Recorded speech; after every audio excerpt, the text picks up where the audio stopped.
Good morning students. पिछले class में हमने इलेक्ट्रिक फ्लक्स के बारे में पढ़ा था, कुछ क्वेश्चन से सॉल्व किए थे। ठीक है, तो उस कॉन्सेप्ट को अच्छे से क्लियर करने के लिए और अच्छे ग्राफ्स बनाने के लिए, है ना, we are going to solve some question in this session. ठीक है, आज के लेक्चर में हम बस कुछ क्वेश्चन सॉल्व करेंगे जिससे हमारा इलेक्ट्रिक फ्लक्स जो है हमारा और स्ट्रांग हो जाएगा। ठीक है, और स्ट्रांग हो जाएगा, हमें और अच्छे से समझ आएगा। ठीक, तो हमारे पास क्या है कि देयर आर एक हमारे पास हेमिस्फीयर है जिसका रेडियस क्या है, जिसका रेडियस r दिया हुआ है। ठीक है, जिसका रेडियस क्या दिया हुआ है, r दिया हुआ है। And electric field making angle 45 degree with respect to x axis. Electric field जो हमारा 45 डिग्री बना रही है with respect to x axis. इसका मैग्नीट्यूड क्या है हमारा E। ठीक, इलेक्ट्रिक फील्ड हमारा 45 डिग्री बना रही है with respect to x axis and this hemisphere is kept in xz plane। हमारा क्या है, xz plane में है। This is x, this is y। इस बोर्ड में हमारा x है और इस बोर्ड के नाम x है, इस लाइन के नाम x है और इसके नाम y है। हमारा z क्या है, बाहर की तरफ है। ठीक, तो हमारा जो हेमिस्फीयर है वो कुछ ऐसा रखा हुआ है। हमारा जो हेमिस्फीयर है कुछ ऐसा रखा हुआ है, मीन्स एक्स जेड प्लेन। इसका जो प्लेन है ये वाला प्लेन कहाँ है, एक्स जेड प्लेन में है। ठीक है, and electric field is making angle 45 degree with respect to x axis. Now in this question we have to find the electric flux through the curved surface. ये हमारा curved surface है, इसको plane surface बोलते हैं। ये जो बाहर वाला है इसको क्या बोलते हैं, कर्व्ड सरफेस। इस कर्व्ड सरफेस पे हमारा कितना फ्लक्स पास हो रहा है हमें वो निकालना है। ठीक है, तो एक बार सोचो कैसे करना होगा। मैंने क्या बताया था पिछली क्लास में मैंने एक अच्छा कॉन्सेप्ट बताया कि कोई भी अगर हमारे पास क्लोज सरफेस है, और this close surface keep in a constant electric field, तो फ्लक्स क्या होगा, थ्रू दिस क्लोज सरफेस। इस क्लोज सरफेस हमारा फ्लक्स क्या हो जाएगा, 0 हो जाएगा। तो बेसिकली हमारा जो फ्लक्स पूछा है वो कर्व सरफेस से पूछा है, तो इस प्लेन से और इस कर्व सरफेस से अगर हमारा जो फ्लक्स होगा वो क्या होना चाहिए, टोटल 0 होना चाहिए। यानी कि जितना फ्लक्स इस प्लेन सरफेस से होगा उतना ही फ्लक्स हमारा कर्व सरफेस से भी होगा। ठीक है, जितना फ्लक्स हमारा इस प्लेन से होगा उतना ही फ्लक्स हमारा कर्व सरफेस से होगा। ठीक है, जितना फ्लक्स हमारा इस प्लेन, जितना इलेक्ट्रिक फील्ड इस प्लेन से इंटर करेंगे उतनी इलेक्ट्रिक फील्ड हमारा इस कर्व सरफेस से बाहर चली जाएंगे। ठीक है, अच्छा एक चीज और बताना था कि कोई भी क्लोज सरफेस हो तो इंटरिंग जो फ्लक्स होता है, जो इलेक्ट्रिक फील्ड लाइन जो फ्लक्स हमारा इंटर करता है वो हमारा नेगेटिव होता है, और जो हमारा बाहर निकलता है वो पॉजिटिव रहते हैं। ठीक है, बाहर निकलने वाले फ्लक्स को पॉजिटिव और अंदर इंटर करने वाले को नेगेटिव लेते हैं। ठीक, तो इंटर करने वाला नेगेटिव होगा और बाहर जाने वाला पॉजिटिव, दोनों मिला के हमारा क्या होना चाहिए, 0। ठीक, और हम ऐसे भी देख सकते हैं कि यहाँ पे जो एरिया वेक्टर है वो कुछ ऐसा होगा, -j के लॉन्ग होगा। यहाँ पे एरिया वेक्टर क्या हो जाएगा, pi r square minus j cap, pi r square minus j cap. और इलेक्ट्रिक फील्ड हमारा ऐसे है। ठीक, एरिया वेक्टर हमारा कुछ ऐसे है और इलेक्ट्रिक फील्ड हमारा ऐसे है, दोनों के बीच हमारा 90 डिग्री से ज्यादा है, यानी कि इलेक्ट्रिक फ्लक्स यहाँ पे क्या आएगा, नेगेटिव। और इस केस में कर्व सरफेस के केस में इलेक्ट्रिक फील्ड लाइन ऐसी है और एरिया वेक्टर हमारा कुछ, मतलब कि हर जगह पे चेंज होगा, रेडियल वेक्टर के लॉन्ग होगा तो हर जगह चेंज होगा, बट यहाँ पे जो इलेक्ट्रिक फील्ड है और उसके बीच में जो एंगल है वो हमारा 90 डिग्री होगा। ठीक है, हाफ के लिए 90 होगा, मीन्स यहाँ तक हमारा जो भी इलेक्ट्रिक फील्ड लाइन्स होंगे, छोड़ो उसको भूल जाओ। ठीक है, तो यहाँ पे नेगेटिव और यहाँ पे पॉजिटिव, सम पार्ट्स में यहाँ पॉजिटिव होगा, सम पार्ट्स में हमारा नेगेटिव होगा। डिपेंड करेगा कि हमारा एरिया वेक्टर और इलेक्ट्रिक फील्ड वेक्टर के बीच में एंगल कितना है। ठीक है, हमारा एरिया वेक्टर इसके यहाँ पे ऐसे होगा, यहाँ पे ऐसे होगा, यहाँ पे ऐसे होगा, ऐसे ऐसे ऐसे एरिया वेक्टर हमारा चेंज होता है। ठीक है, तो यहाँ पॉजिटिव होगा, जो फ्लक्स होगा यहाँ पॉजिटिव होगा, positive positive positive positive positive positive positive positive positive positive 90 degree तक हमारा पॉजिटिव होगा, फिर उसके बाद हमारा नेगेटिव शुरू हो जाएगा। ठीक है, उससे मैं कोई मतलब नहीं है, बस हमें एक कॉन्सेप्ट बता रहा था मैं, बस तुम्हें एक समझा रहा था, तुम्हें विजुलाइज कराने की कोशिश कर रहा था। ठीक, तो जितना फ्लक्स हमारा एंटर कर रहा है उतना फ्लक्स हमारा बाहर जा रहा है, यानी कि फ्लक्स अगर हम प्लेन सरफेस से निकाल दे, that flux will be equal to flux through the curve surface. ठीक है, क्योंकि कर्व सरफेस हमारा फ्लक्स निकालना थोड़ा सा डिफिकल्ट है, थोड़ा सा क्या बहुत ज्यादा डिफिकल्ट है, because angle between electric field और जो एरिया वेक्टर हमारा जो एरिया वेक्टर जो एंगल हो दोनों क्या हो रहा है, चेंज हो रहा है।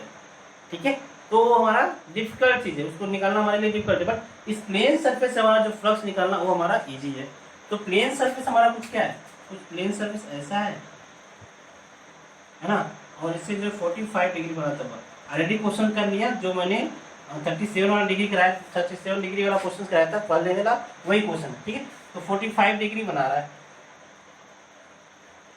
ठीक, तो यहाँ भी फ्लक्स क्या आ जाएगा, flux here is E, area is pi r square, pi r square. ठीक है, और एरिया वेक्टर उसमें अंदर क्या है 45 डिग्री, और एरिया वेक्टर वाला कुछ कैसा है, that is 135 degree, cos 135, that is E pi r square upon √2 minus E pi r square upon √2 minus. Area vector हमारा ऐसा है, this is area vector and this is electric field vector.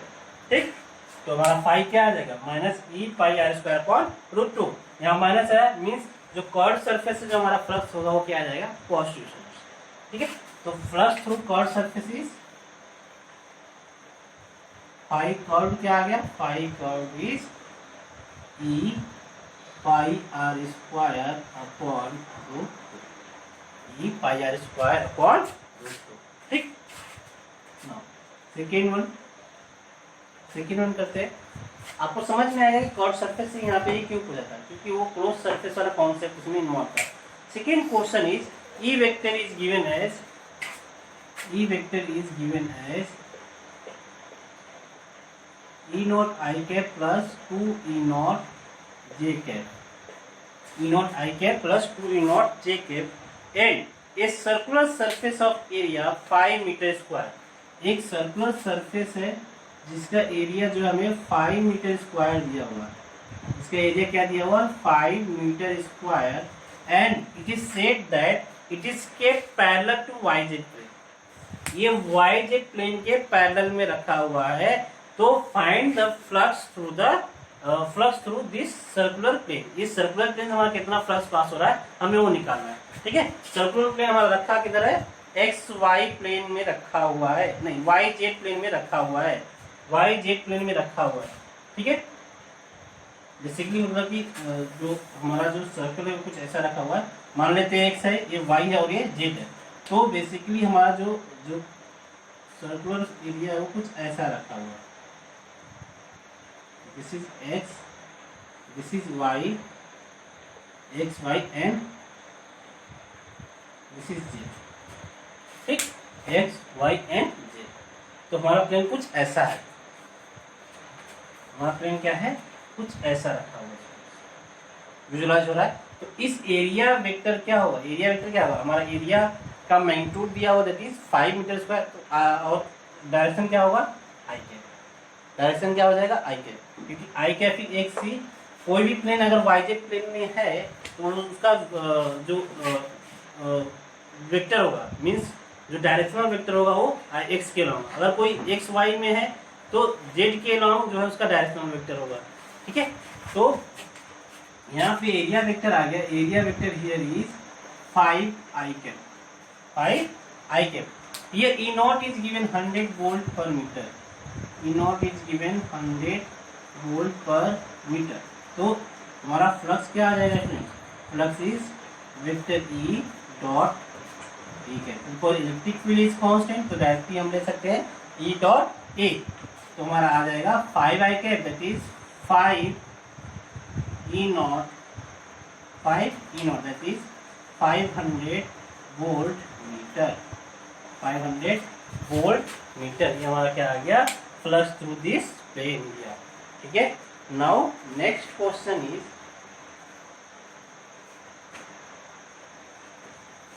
हमारे पास जो next question है वो है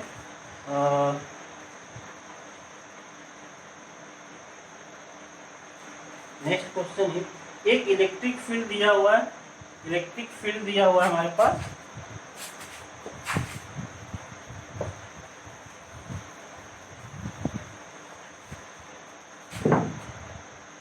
बोल कह रहा है कि electric charge are distributed in a small volume, the flux of the electric field through a spherical surface of radius 10 centimetre surrounding the total charge is 25 volt meter. The flux over a concentric sphere of radius 20 centimeter will be. Means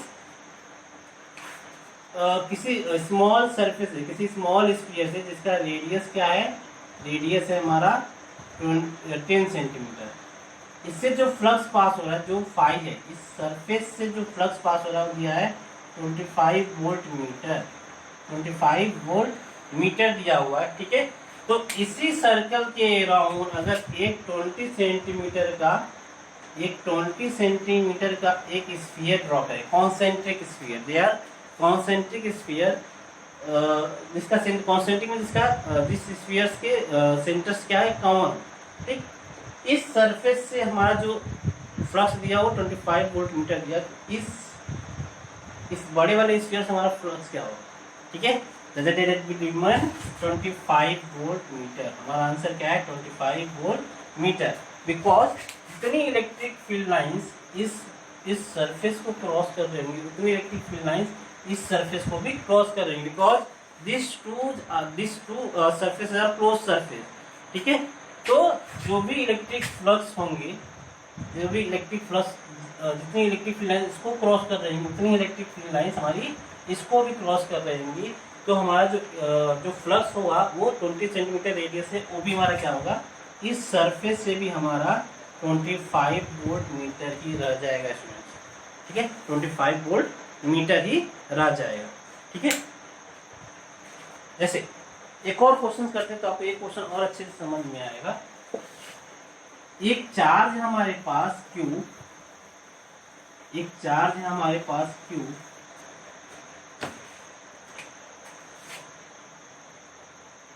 ठीक है, kept at the centre of a sphere, एक sphere के centre पे रखा हुआ है। ठीक है, हमें फाइंड करना है flux through a surface, flux through a surface of एक स्फेरिकल सरफेस जिसका रेडियस क्या है r है।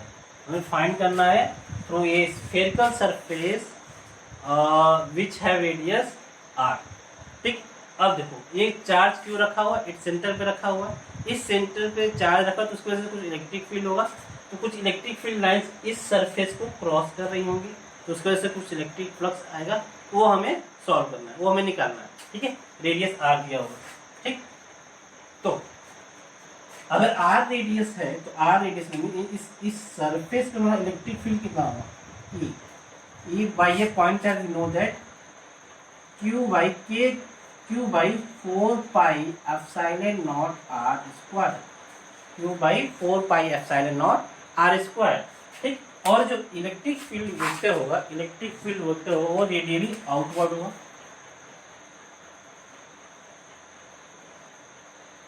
जो भी इलेक्ट्रिक फील्ड वेक्टर होगा वो रेडियली आउटवर्ड होगा, ऐसे कुछ होगा, बाहर की तरफ निकल रहा होगा। और स्फीयर के लिए जो मैंने एरिया वेक्टर बोला था वो क्या होता था, वो भी रेडियली आउटवर्ड होता था, रेडियली आउटवर्ड होता था। ठीक, तो जो फाई की वैल्यू है, phi here electric field is variable, electric field is variable, but electric field और एरिया वेक्टर के बीच में जो एंगल है वो क्या है, 0 डिग्री। हर जगह पे एंगल क्या है हमारा 0, क्योंकि इलेक्ट्रिक फील्ड इसके अलावा, एरिया वेक्टर इसके अलावा, इलेक्ट्रिक फील्ड इसके अलावा, एरिया वेक्टर भी उसी के अलावा। ठीक है, तो हमारा फाई क्या हो जाएगा, ई ए कॉस 0, ई ए कॉस 0, या इसको हम इससे लिख दें, हमारा इलेक्ट्रिक फील्ड वेरिएबल है। ठीक, तो जो फाई होता था क्या होता है, E dot A integral of E dot d A, integral of E dot d A. It means इसको हम ऐसे लिख सकते हैं, E D A cos 0 that is 1, उसका इंटीग्रेशन है। ठीक, E into D A cos 0 उसका इंटीग्रेशन, तो कॉस 0 की वैल्यू क्या आ गई 1, ई की वैल्यू क्या है Q by 4 pi epsilon not r square. ठीक, एंड डी डीए की वैल्यू क्या होगी यहाँ पे, डीए एक छोटा सा एरिया ले, ठीक है, एक छोटा सा एरिया ले तो एरिया वेक्टर क्या होगा यहाँ पे, area vector here is area vector here is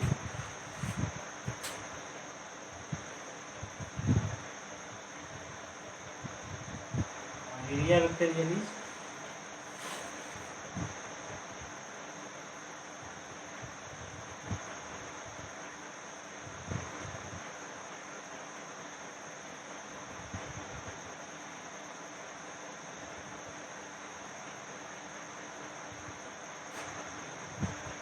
ठीक है। यहाँ पे एरिया वेक्टर क्या आ जाएगा, एरिया वेक्टर, हमें एरिया वेक्टर लिखने की जरूरत नहीं है और सिंपल जो है हमारा एरिया वेक्टर होगा, हाँ इलेक्ट्रिक फील्ड क्या है हमारा, इस सरफेस पे कांस्टेंट है, इस सरफेस पे हमारा कांस्टेंट है, यानी कि इस सरफेस के हर एक पॉइंट पे जो हमारा इलेक्ट्रिक फील्ड होगा क्या, Q/4πε0r², ठीक है। इस सरफेस पे हमारा चेंज नहीं हो रहा, हाँ आर डिस्टेंस पे हमारा वेरी कर रहा है, बट इस सरफेस के अगर आर हम फिक्स कर दे तो हमारा इलेक्ट्रिक फील्ड भी, हमारा इलेक्ट्रिक फील्ड का मैग्नीट्यूड क्या हो जाएगा, फिक्स हो जाएगा। तो इलेक्ट्रिक फील्ड कांस्टेंट है तो इलेक्ट्रिक फील्ड को बाहर ले लें और इंटीग्रेशन ऑफ डी ए, ठीक, इंटीग्रेशन ऑफ एरिया वेक्टर का हम अगर इंटीग्रेशन करें यहाँ पे तो क्या आना चाहिए, एरिया वेक्टर का integration that is 4πr²।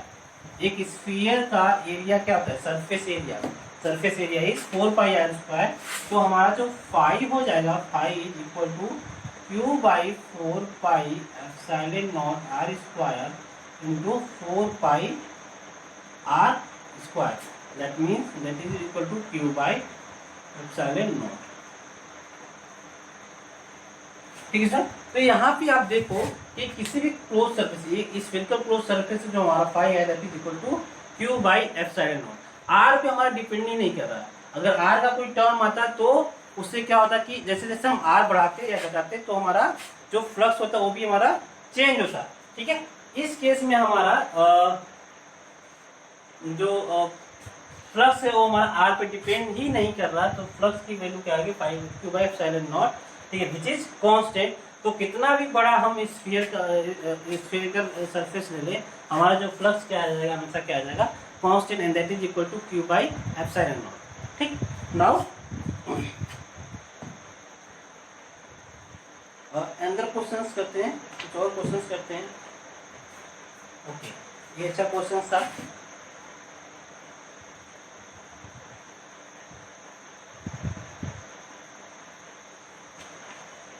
Next one question is, थोड़ा सा अच्छा क्वेश्चन लेते हैं। इस क्वेश्चन को हम सॉलिड एंगल से भी एक बार ट्राई करेंगे और एक बार जो है हम सिंपल इंटीग्रेशन से ट्राई करेंगे। जैसे हमारे पास एक क्यू चार्ज रखा हुआ है, which is at a distance a from a open surface, एक सर्कुलर सरफेस है जिसका रेडियस क्या है हमारा r, रेडियस क्या है हमारा r, ठीक। एक चार्ज रखा हुआ है Q at distance A, centre और चार्ज की डिस्टेंस कितना ए, इस सर्कुलर एरिया कितना है, सर्कुलर का रेडियस क्या है r। We have to find flux through this area due to this charge, flux through this area due to this charge, ठीक है। सोचो एक बार कैसे करना है।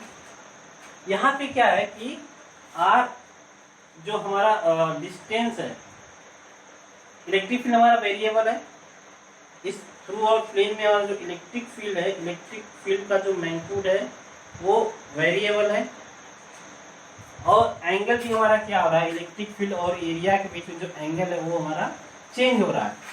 इलेक्ट्रिक फील्ड और एरिया के बीच में जो एंगल है वो हमारा चेंज हो रहा है, साथ ही साथ हमारा इलेक्ट्रिक फील्ड का मैग्नीट्यूड भी हमारा चेंज हो रहा है। कैसे? बिकॉज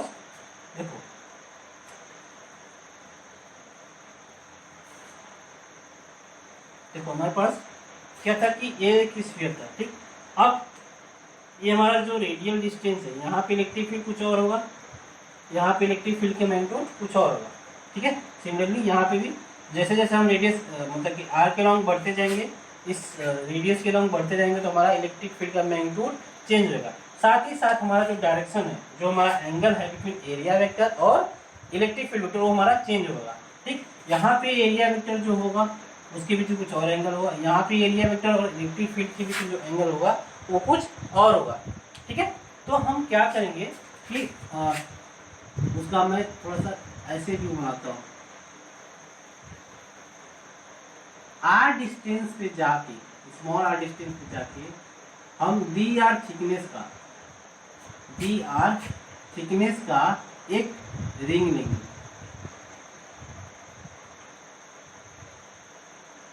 डी आर थिकनेस का एक रिंग लेंगे। ठीक है, तो इसका एरिया क्या आ जाएगा? इस area is 2 pi r d r. क्या हो जाएगा? 2 पाई आर। ये इसको मैं थोड़ा सा और बड़ा बनाता हूँ तो और अच्छे समझ में आएगा।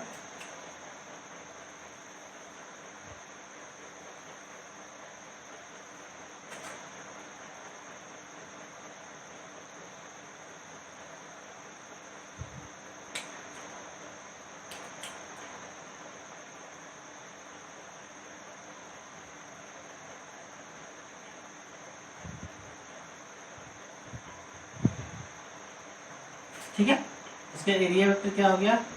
2 पाई आर डी आर। और जो डायरेक्शन होगा एरिया वेक्टर का वो कुछ ऐसा होगा। ठीक है, अब यहाँ पे जो इलेक्ट्रिक फील्ड होंगी वो कुछ ऐसी होगी। इलेक्ट्रिक फील्ड लाइन इस एरिया वेक्टर के लिए इलेक्ट्रिक फील्ड कुछ ऐसा होगा, और जो हमारा एरिया छोटा सा एरिया वेक्टर होगा डी ए वेक्टर, वो कुछ इसके अलॉन्ग होगा, है ना। तो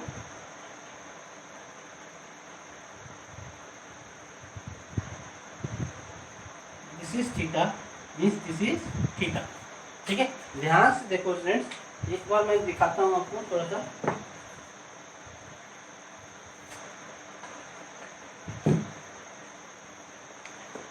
हमारे पास ऐसा कुछ प्लेन दिया हुआ, ठीक है, ऐसा कुछ सर्कुलर प्लेन दिया हुआ। अब अगर हम एरिया वेक्टर क्या होगा यहाँ पे, हर एक जगह पे हमारा एरिया वेक्टर हमारा इसी के अलॉन्ग होगा। ठीक, अगर एक्स एक्सिस मान लें, इधर वाई इधर जेड, तो एक्स एक्सिस के अलॉन्ग ही हमारा एरिया वेक्टर होगा। ठीक है, इलेक्ट्रिक फील्ड लाइन्स हमारी कुछ ऐसी होंगी, ऐसी इलेक्ट्रिक फील्ड लाइन्स कुछ ऐसी होंगी। दिस एरिया वेक्टर और इस इलेक्ट्रिक फील्ड लाइन जो एंगल वो क्या होगा? थीटा। ठीक, और जैसे जैसे हमारा रेडियस चेंज होगा, जैसे जैसे हम ऊपर चलते जाएंगे, सेंटर से जैसे जैसे ऊपर चलते जाएंगे, हमारा इलेक्ट्रिक फील्ड और एरिया के बीच में जो एंगल होगा वो क्या हो जाएगा? चेंज होगा। ठीक है, वो हमारा चेंज होगा। तो ठीक, तो यहाँ पे डी फाई क्या होगा? इस डिफरेंशियल एरिया से हमारा फ्लक्स क्या होगा? तो डी फाई हमारा सॉल्यूशन क्या है? D phi here is integration of E dot d A. ठीक है, तो ए इज इक्वल टू, ये डिस्टेंस क्या होगा? This distance is under root r square plus a square, under root r square plus a square. Electric field हो गया यहाँ पे आर डिस्टेंस में integration of electric field, that is k q upon r square, under root r square plus a square, that is r square plus a square. And d A vector is 2 pi r, इसको हम r ले लें, ये distance क्या होगा? This is small r square, 2 pi r d r. ठीक, and cos theta, 2 pi r d r cos theta. अब यहाँ पे ध्यान दो कि हमारा थीटा भी चेंज हो रहा है और रेडियस वेक्टर भी चेंज हो रहा है। थीटा भी चेंज हो रहा है और रेडियस वेक्टर भी हमारा चेंज हो रहा है। तो या तो हम थीटा के टर्म्स में इसको लिख लें या हम रेडियस वेक्टर के टर्म्स में यहाँ पे इसको लिख लें। ठीक है, तो अगर हम इसको हमें इंटीग्रेट करना है तो हमारा डी फाई जो आ जाएगा, d phi here is constant को एक साथ रख दो, दैट इज के की value 1/4 pi epsilon naught, 1/4 pi epsilon naught Q into 2 pi बचा क्या हमारा? कांस्टेंट को एक साइड लिख दिया, के क्यू 2 पाई बाहर बचा क्या हमारा? R d r cos theta upon r square plus a square. ठीक, 2 पाई से 2 पाई 4 पाई कैंसिल हो जाएगा, तो बचेगा क्या, Q by 2 epsilon naught integration of r d r cos theta upon r square plus a square. अब या तो हमें आर को रिप्लेस करना इन टर्म्स ऑफ थीटा, या थीटा को रिप्लेस कर दे हम आर के टर्म्स में। ठीक है, तो हम आर को रिप्लेस कर देते हैं। ठीक है, आर को हम ले सपोज आर को हमने ले लिया ए स्क्वायर, आर को ले लिया ए टेन थीटा, आर को हमने क्या दिया ए टेन थीटा, तो हमारा डी आर क्या आ जाएगा, d r is a sec square theta d theta. D r क्या हो जाएगा, a sec square theta d theta. ठीक, तो अच्छा, इसमें लिमिट हमारा कहाँ से कहाँ क्रॉस कर रहा था, लिमिट अभी प्रूव करते हैं। ठीक है, r equal to a tan theta, तो डी आर आ गया a sec square d theta, तो हमारा डी फाइव हो जाएगा, d phi here is Q by 2 epsilon naught. ठीक, आर डी आर की value a tan theta, a tan theta, d r की value a sec square theta. थोड़ा सा बड़े जगह पे लिखते हैं, इसको मैं मिटाता हूँ।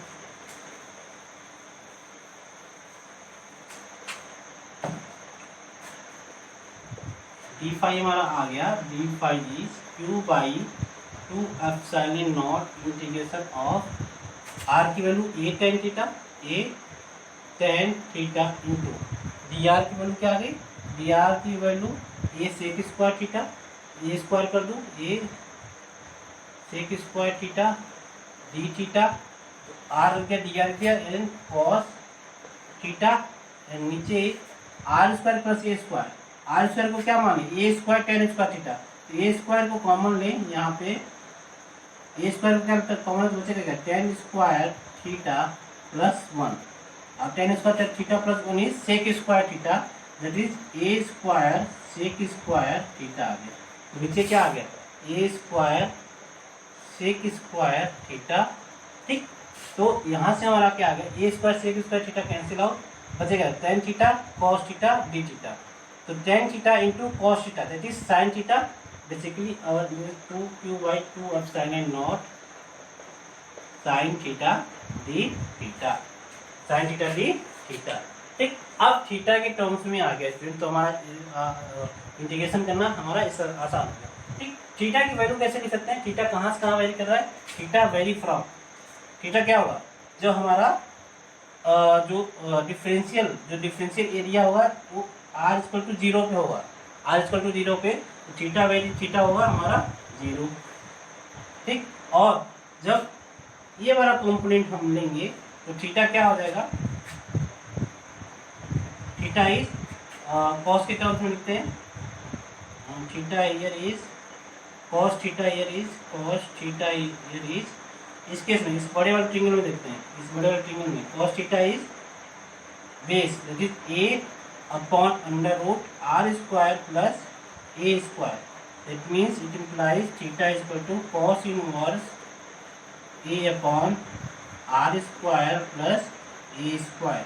मैंने थीटा को कॉस इनवर्स के टर्म्स में क्यों लिखा, साइन इनवर्स के टर्म्स में क्यों नहीं लिखा, टेन इनवर्स की केस रिस्पेक्ट में क्यों नहीं लिखा, ये आपको अभी इंटीग्रेशन करने के बाद आपको समझ आ जाएगा। साइन थीटा का इंटीग्रेशन क्या हो गया, minus of cos theta, that is और 5 will be equal to, integrate कर दे, ठीक है, दिस इज 5, इंटीग्रेट कर दे, तो that is Q by 2 epsilon naught, ये आ गया हमारा cos theta minus of cos theta, integration कहाँ से कहाँ, theta is equal to 0 to theta is equal to cos inverse a upon r square plus a square under root. ठीक, तो Q by 2 epsilon naught cos inverse, that means a upon under root r square plus a square. ठीक, minus बाहर है, -1, that will equal to Q by 2 epsilon naught 1 minus a upon under root r square plus a square. तो ये आ गया क्या हमारा flux phi. ठीक है स्टूडेंट्स, तो आज के अच्छा हम सेम क्वेश्चन जो हम सॉलिड एंगल से सॉल्व करेंगे। सॉलिड एंगल में आई होप यू आपने सुना हो।